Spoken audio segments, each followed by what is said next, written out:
السلام علیکم۔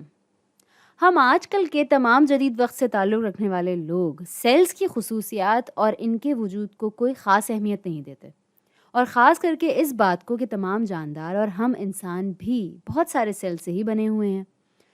ایک انسان میں تقریباً 37 ٹریلین سیلز ہوتے ہیں۔ 37 ٹریلین سیلز۔ اگر ہم تاریخ میں تھوڑا پیچھے جائیں تقریباً 100 سال پہلے، تو یہ بات ظاہر ہے کہ نہ اتنی عام تھی اور نہ ہی اس وقت لوگوں کے پاس جدید آلات تھے ان چیزوں کو سمجھنے کے لیے۔ اس وقت شاید اس بات کا کوئی وہم و گمان تک نہیں تھا کہ سیلز جیسی کوئی چیز موجود بھی ہے، یا صرف اور صرف ایک سیل پر مشتمل جاندار جیسی بھی کوئی چیز ہوتی ہے، جیسے کہ یونی سیلیولر آرگینزم۔ پھر کچھ عرصے بعد چیزیں بدلنا شروع ہوئیں جب رابرٹ ہک نامی ایک سائنسدان سامنے آئے، جن کی کاوشوں کی وجہ سے ان کا یہ تاریخی مائکروسکوپ وجود میں آیا۔ یہاں آپ اس کی تصویر دیکھ سکتے ہیں، اور جب ہم یہ تصویر دیکھتے ہیں تو آج کے جدید دور کے مائکروسکوپ سے ملتی جلتی لگتی ہے۔ یہ یہاں اس طرف اس کا لینس ہے، اور اس طرف آپ دیکھ سکتے ہیں ایک فلیم یا شعلہ نظر آ رہا ہے جو کہ استعمال ہو رہا ہے روشنی فراہم کرنے کے لیے اس چیز پر جس کو یہاں اسٹڈی کیا جا رہا ہے یا دیکھا جا رہا ہے۔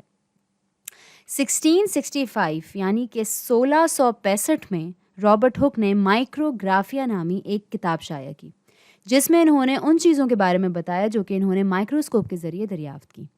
جو انہوں نے دیکھا ان چیزوں کے خاکے بنائے، جس سے معلوم ہوتا ہے کہ وہ ایک بہت اچھے فنکار بھی تھے۔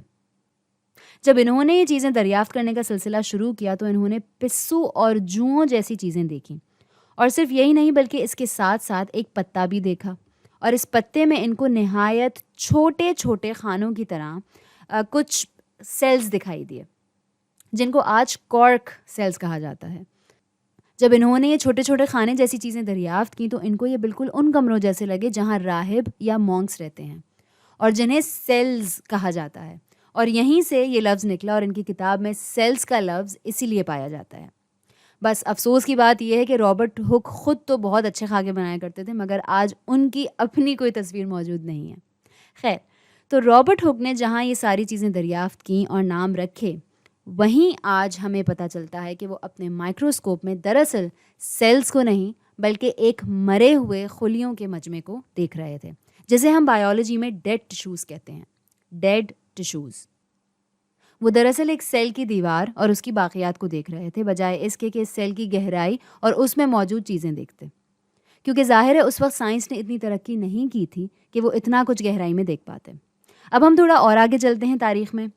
کچھ سالوں بعد ذکر آتا ہے اینٹنی وان لیوون ہک کا۔ اینٹنی وان لیوون ہک، کہیں کہیں ان کو اینٹنی وان لیون ہک بھی کہا جاتا ہے، تو سب کا اپنا اپنا طریقہ ہے پکارنے کا۔ یہ ایک ڈچ سائنسدان تھے اور لینس کرافٹر تھے۔ لینس بنایا تھا انہوں نے، اور رابرٹ ہک کے کام سے بہت زیادہ متاثر بھی تھے، اور چونکہ یہ خود لینس کرافٹر تھے تو انہوں نے سوچا کہ کیوں نہ میں اپنی صلاحیت کا فائدہ اٹھاؤں اور بہتر مائکروسکوپ تیار کر کے سائنسی دریافت کے عمل کو بہتر بناؤں، اور انہوں نے یہ کر دکھایا، اور وہ براہ راست ایک سیل کو مکمل طور پر دیکھنے میں کامیاب ہو گئے۔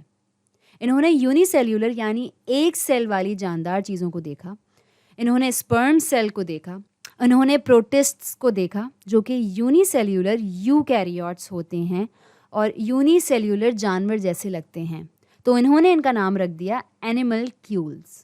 میں یہاں پر لکھ دیتی ہوں اینیمل کیولز۔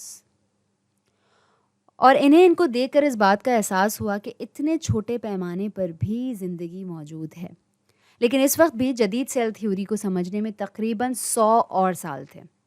اب ہم سیدھا جاتے ہیں 1830 یعنی 1830 کی طرف، جہاں ہمیں دو بڑے نام دیکھنے کو ملتے ہیں۔ ایک ہیں شیلڈن اور دوسرے ہیں Schwann. Matthias Schleiden and Theodor Schwann, جنہیں شیلڈن اور شوان بھی کہا جاتا ہے بایولوجیکل دنیا میں، اور ساتھ ان کا نام لیا جاتا ہے شیلڈن شوان یا شوان شیلڈن کر کے۔ ان دونوں نے بنیاد رکھی سیل تھیوری کی، اور جو چیزیں انہوں نے دریافت کی اس کی بنا پر یہ کہتے ہیں تمام حیات ایک یا ایک سے زیادہ سیلز پر مبنی ہے۔ اور دوسرا نقطہ جو انہوں نے پیش کیا وہ تھا سیل زندگی یا حیات کی بنیاد ہے۔ اب یہ دو باتیں بہت غور طلب باتیں ہیں کہ تمام حیات کی بنیاد سیل ہے، خیر صرف یہ دو نکات سیل تھیوری کو مکمل نہیں کرتے، جبکہ ان دونوں حضرات کو یہ بات اچھی طرح معلوم تھی کہ ایک سیل دوسرے سیل سے پیدا ہو سکتا ہے، اور انہوں نے یقیناً سیل کو دوبارہ پیدا ہوتے ہوئے بھی دیکھا ہوگا۔ مگر اب بھی یہ ایک سوال تھا کہ کچھ سیلز دوسرے سیلز سے پیدا ہوتے ہیں، باقی دوسرے سیلز اچانک اگر صحیح حالات میں رکھے جائیں یا صحیح ماحول میں رکھے جائیں تو وہ خود سے بھی پیدا ہو سکتے ہیں۔ کچھ عرصے بعد اس سیل تھیوری کو آگے بڑھاتے ہوئے اس کا تیسرا نقطہ پیش کیا گیا، اور وہ تھا تمام سیلز دوسرے سیل سے بنتے ہیں۔ جنہوں نے یہ تیسرا نقطہ پیش کیا ان کا نام تھا رابرٹ ریمیک۔ یہ ہیں ہمارے پاس رابرٹ ریمیک۔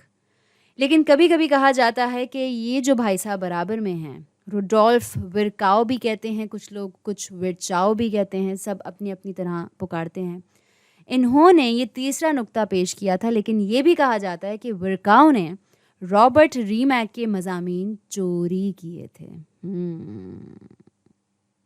تو ابھی بھی رابرٹ ریمیک کو ہی اس کا سہرا جاتا ہے، اور یہ وہ انسان نہیں تھے جنہوں نے کہا تھا کچھ سیلز ایسے ہیں جو دوسرے سیل سے آتے ہیں، انہوں نے کہا تھا تمام سیلز دوسرے سیل سے آتے ہیں، اور یہ اچانک کہیں سے کیسے بھی پیدا نہیں ہو جاتے۔